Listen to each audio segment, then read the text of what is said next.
So hello guys, Simmi व्लॉगमध्ये तुमचं स्वागत आहे. माझा आवाज थोडा बसला असेल कारण की थंडीमुळे होतं आहे. केळं वगैरे घेतलं होतं, एक केळं खाल्लं होतं मी. त्यानंतर चहा वगैरे घेऊन घेतला आम्ही. संध्याकाळी असं ड्रेस वगैरे वेअर केलं होतं मी कारण की मला आज व्हिडिओ बनवायचं होतं. त्यानंतर पूजा करायची होती, संक्रांत होती म्हणून तुम्हाला मकर संक्रांतीच्या खूप खूप शुभेच्छा सगळ्यांना.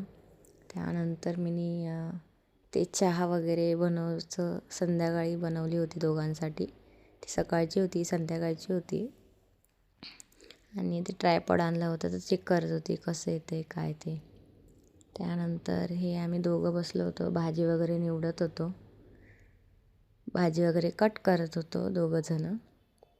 बटाटे वगैरे घेतले होते, पाणी घेतलं होतं कारण की आलू मटरची भाजी बनवायची होती म्हणून. त्यामुळे आलू मटरची भाजी, भात असं. कारण की चपाती नाही बोलले होते, चपाती नको बनवू, भात बनवू असं. चहा वगैरे पेत आम्ही ती भाजी वगैरे करून घेतली. त्यानंतर अशी भाजी बनली होती, खूप छान झाली होती भाजी. आणि तारक मेहता बघता बघता आम्ही माझा संक्रांतीचा लूक बघा आणि भेटूया नेक्स्ट व्लॉगमध्ये. Okay, bye.